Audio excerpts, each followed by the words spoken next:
നമസ്കാരം. ഇന്ന് 2025 മാർച്ച് 13 വ്യാഴാഴ്ച. എല്ലാ ഓസ്ട്രേലിയൻ മലയാളികൾക്കും ഗുഡ് മോർണിംഗ് ഓസ്ട്രേലിയയുടെ മോർണിംഗ് ന്യൂസിലേക്ക് സ്വാഗതം. This part of the program sponsored by Tharawad Restaurant, Corinda, Brisbane.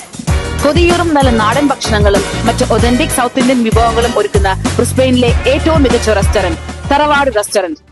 Steel, aluminium എന്നിവയുടെ യുഎസ് തീരുവ ന്യായീകരിക്കാനാവില്ലെന്ന് പ്രധാനമന്ത്രി ആന്റണി ആൽബനീസ്. പതിറ്റാണ്ടുകളായി അമേരിക്കയുമായി കുറഞ്ഞ നിരക്കിൽ വ്യാപാരം നടത്തുന്ന സ്വതന്ത്ര വ്യാപാര ഉടമ്പടി പങ്കാളിയായ ഓസ്ട്രേലിയയ്ക്ക് താരിഫ് ഇളവ് നൽകുന്ന കാര്യം പരിഗണനയിലാണെന്ന് യുഎസ് പ്രസിഡന്റ് ഡൊണാൾഡ് ട്രംപ് കഴിഞ്ഞ മാസം പറഞ്ഞിരുന്നു.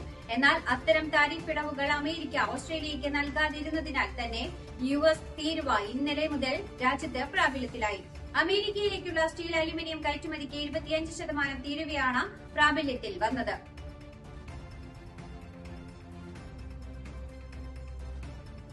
വിമാനത്താവളത്തിലെ വനിതാ ജീവനക്കാരിയെ ആക്രമിച്ച കേസിൽ 43-കാരനായ ഇന്ത്യൻ പൌരന് $7,500 നഷ്ടപരിഹാരം നൽകണമെന്ന് ഉത്തരവിട്ട് പെർത്ത് മജിസ്ട്രേറ്റ് കോടതി.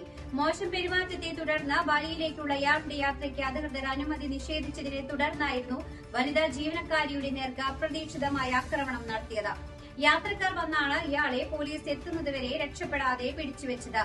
ഫെബ്രുവരി 25-ന് പെർത്ത് വിമാനത്താവളത്തിലാണ് സംഭവം നടന്നത്.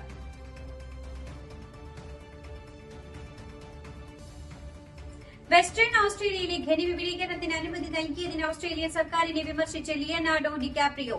വംശനാശ ഭീഷണി നേരിടുന്ന പ്രദേശത്ത് അനുമതി നൽകിയ ഫെഡറൽ ഗവൺമെന്റിന്റെ നിലപാടിനെ എതിർക്കുന്ന വെസ്റ്റേൺ ഓസ്ട്രേലിയയിലെ പരിസ്ഥിതി സംരക്ഷണ പ്രവർത്തകർക്ക് ഡികാപ്രിയോ പിന്തുണ അറിയിച്ചു. 2024-ൽ വെസ്റ്റേൺ ഓസ്ട്രേലിയയിൽ നേറ്റീവ് ഫോറസ്റ്റ് ലോഗിംഗ് നിരോധിച്ചെങ്കിലും പരിസ്ഥിതി സംരക്ഷണത്തേക്കാൾ ഖനന വികസനത്തിന് മുൻഗണന നൽകുന്ന സർക്കാർ നയങ്ങൾ കാരണം തദ്ദേശീയ വനങ്ങൾ നീക്കം ചെയ്തുവെന്ന് ഡികാപ്രിയോ തന്റെ ഇൻസ്റ്റാഗ്രാം പേജിൽ കുറിച്ചു. അതേസമയം ഖനനം ചെയ്ത പ്രദേശങ്ങൾ പുനരധിവസിപ്പിക്കുന്നതടക്കമുള്ള കർശനമായ പാരിസ്ഥിതിക വ്യവസ്ഥകൾ ഖനന കമ്പനി പാലിക്കേണ്ടി വരുമെന്ന് സർക്കാർ അറിയിച്ചു.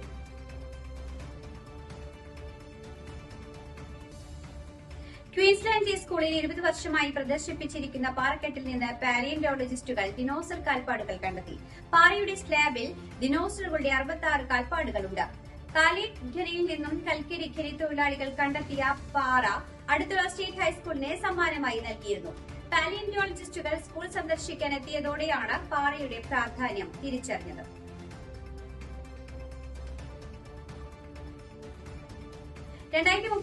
ബ്രിസ്ബെയിൻ ഒളിമ്പിക്സിനായി ഒരു പുതിയ സ്റ്റേഡിയം നിർമ്മിക്കണമോ എന്ന കാര്യത്തിൽ ക്വീൻസ്ലാൻഡ് സർക്കാർ അന്തിമ തീരുമാനം ഉടൻ കൈക്കൊള്ളും. വിക്ടോറിയ പാർക്ക് പുതിയ ഒളിമ്പിക് സ്റ്റേഡിയമായി നിർമ്മിക്കണമെന്ന് ഇതുമായി ബന്ധപ്പെട്ട റിപ്പോർട്ടിൽ ശുപാർശ ചെയ്യുന്നു. അത്ലറ്റിക്സ് വില്ലേജ് ഹാമിൽട്ടണിൽ നിന്ന് ബോവൻ ഹിൽസിലേക്ക് മാറ്റുന്നതിനുള്ള ഒരു പദ്ധതി സജീവമായി പരിഗണിക്കുന്നുണ്ടെന്നും റിപ്പോർട്ടുകളുണ്ട്. 2012-ൽ ഒളിമ്പിക് വില്ലേജിന്റെ ഡെവലപ്പറായിരുന്ന ലെൻസ്ലീസ് പുതിയ സ്വകാര്യ പങ്കാളിത്തത്തോടെയാണ് ഇത് നിർമ്മിക്കുന്നത്.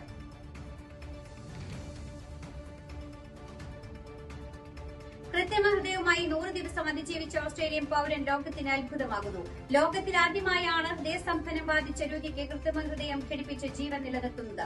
100 ദിവസത്തിലധികം ഉപകരണവുമായി ജീവിച്ചതിനു ശേഷം ആർട്ടിഫിഷ്യൽ ഇംപ്ലാന്റ് ക്ലിനിക്കൽ വിജയകരമാണെന്ന് ശസ്ത്രക്രിയയ്ക്ക് പിന്നിലുള്ള ഓസ്ട്രേലിയൻ ഗവേഷകരും ഡോക്ടർമാരും അറിയിച്ചു. ന്യൂ സൌത്ത് വെയിൽസിലെ 40-കാരനായ രോഗിയാണ് 100 ദിവസത്തോളം കൃത്രിമഹൃദയം ഘടിപ്പിച്ച് ജീവൻ നിലനിർത്തിയത്.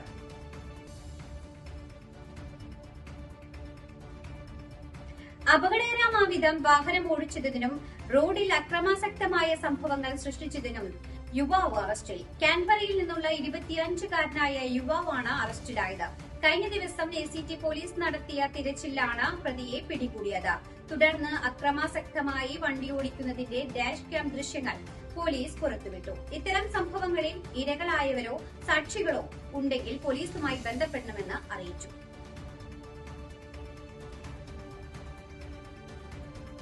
ബ്രോക്കൺ ഹിൽ ജയിലിൽ നിന്ന് രക്ഷപ്പെട്ടയാളെ 2 ദിവസത്തിന് ശേഷം പോലീസ് പിടികൂടി. ജനങ്ങൾ നൽകിയ രഹസ്യ വിവരത്തെ തുടർന്നാണ് നഗരത്തിൽ നിന്ന് പിടികൂടിയത്. ഞായറാഴ്ച രാത്രിയാണ് 28-കാരനായ കോഡി ജോൺസൺ, 23 വയസ്സുള്ള ജെയിംസ് റോസ് എന്നിവർ ജയിൽ ചാടിയത്. ഇതിൽ ജെയിംസ് റോസിനെ തിങ്കളാഴ്ച രാവിലെ പോലീസ് പിടികൂടിയിരുന്നു. പ്രതികളെ മാർച്ച് 18-ന് ബ്രോക്കൺ ഹിൽ ലോക്കൽ കോടതിയിൽ ഹാജരാക്കും.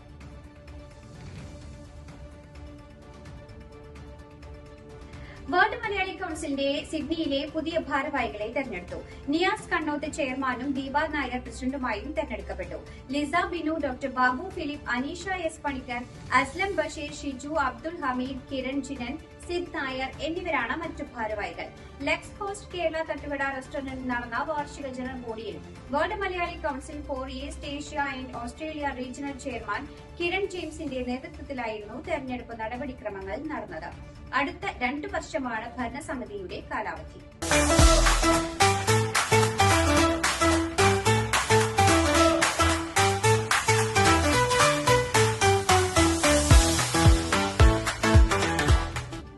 വയനാട് ഉരുൾപൊട്ടൽ പുനരധിവാസ ടൌൺഷിപ്പിലേക്കുള്ള 1ാംഘട്ട ലിസ്റ്റിൽ ഉൾപ്പെട്ട 199 ഗുണഭോക്താക്കളുമായി ജില്ലാ കളക്ടർ കൂടിക്കാഴ്ച നടത്തി. സർക്കാർ നിർദ്ദേശിച്ച നിബന്ധനകൾ അനുസരിച്ച് വീട് നിർമ്മാണത്തിന് വേണ്ടി 22 പേർ മാത്രമാണ് സമ്മതപത്രം നൽകിയത്. ഒരാൾ മാത്രമാണ് 15 ലക്ഷം എന്ന സാമ്പത്തിക സഹായം അംഗീകരിച്ചത്. നിലവിലെ പാക്കേജ് അംഗീകരിക്കില്ലെന്ന നിലപാടിലാണ് ഭൂരിഭാഗം ദുരന്തബാധിതരും.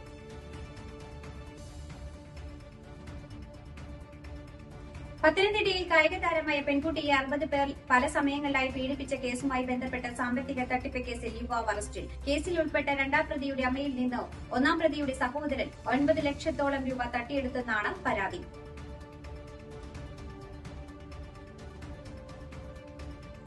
MDMAയുമായി യുവാവ് പിടിയിൽ. തൃക്കാക്കര സ്വദേശി ഉനൈസാണ് പിടിയിലായത്.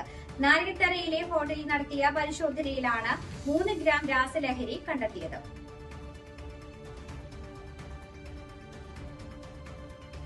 ഇതോടുകൂടി വാർത്താ ബുള്ളറ്റിൻ ഇവിടെ അവസാനിക്കുന്നു. എല്ലാ പ്രേക്ഷകർക്കും നല്ലൊരു ദിനം ആശംസിക്കുന്നു. ഇനി കൂടുതൽ വാർത്തകളുമായി നാളെ കണ്ടുമുട്ടാം. എല്ലാവർക്കും നന്ദി, നമസ്കാരം.